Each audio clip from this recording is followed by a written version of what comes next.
What an absolutely exceptional divisional round that the NFL had this weekend. All of the games came down to last-second field goals, last-second touchdowns, and Professor Betts managed to go 3-1 in this instance. Our only loss being that dark horse Cincinnati Bengals team, surprising all of us yet again to beat the Tennessee Titans, the previous number 1 seed. We saw both number 1 seeds take an early exit, supporting my theory that getting that bye week is not always such a great thing. It seems like those teams come out very, very flat, and it's been a few weeks since they played football. You can see that in the first half of these games.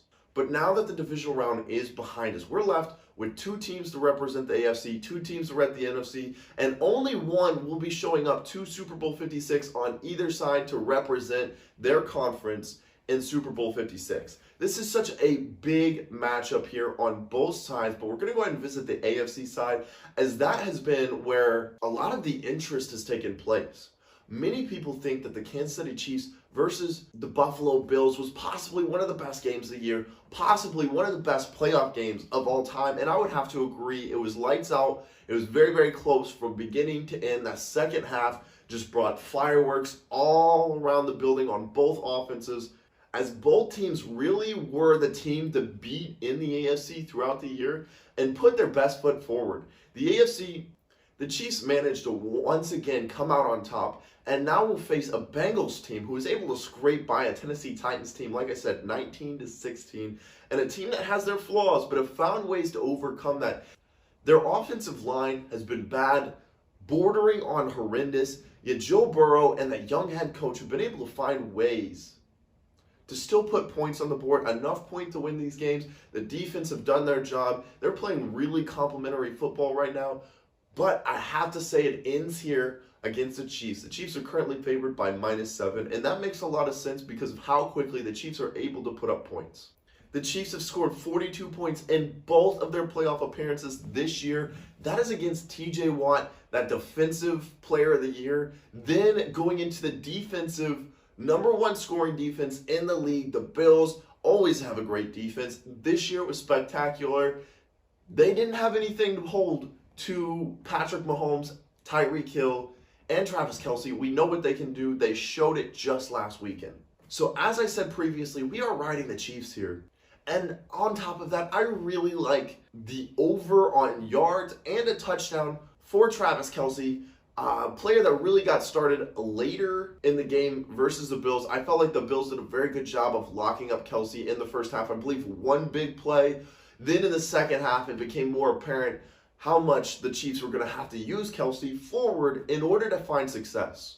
After what Tyreek Hill was able to do to the Bills last weekend, I feel that the Cincinnati Bengals will find it imperative to go ahead and double coverage Tyreek Hill, which leaves Kelce likely in one-on-one coverage. Another reason yet to take the over player props for yards and a touchdown for Travis Kelce. Moving into our NFC side, an interesting side as we still see a dark horse candidate in the 49ers when there was just so much talent on so many teams. We didn't expect an underdog team to really make a noise in the NFC side of this race. With that being said, the 49ers have absolutely defied expectations, beating the surging Cowboys and the number 1 seed Packers with that dominant offense, shut them down 10 points over 4 quarters. And the 49ers are a terrifying team for the Rams to be matched up against in the conference championship weekend. The reason for this being is in 2017, I brought this stat up earlier on in the season, but Sean McVay became head coach of the Rams in 2017. Likewise, so did Kyle Shanahan for the 49ers. Since then, the 49ers are 7-3 in these matchups, including 6-0 in the last 6 matchups versus the Rams and Sean McVay. This spells trouble. As the Rams are currently favored at 3.5 points, I've decided not only to take the 49ers plus 3.5, but I'm going to put some money on the 49ers winning straight up. They have the ability to do so. They've shown that ability to do so. And these aren't stats that we're pulling back from just 2017. This year alone, the 49ers have claimed their season series 2-0. I believe they make that 3-0 this weekend and an upset, and that would just follow the narrative that we've seen throughout the 2021-2022 NFL playoffs.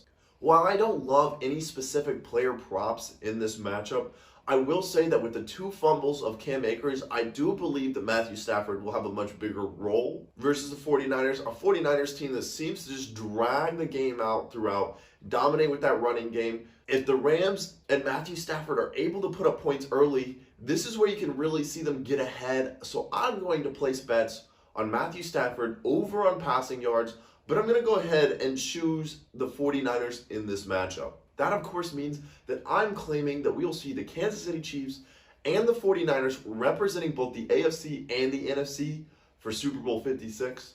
Thank you so much for watching Professor Bets. Hopefully this video is faster, easier to watch for you guys, as that's what I strive to do in these videos.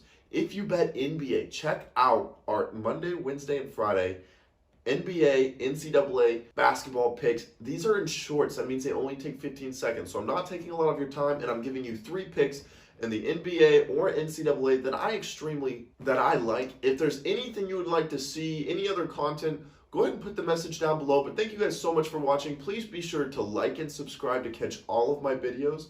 And you guys have a wonderful day.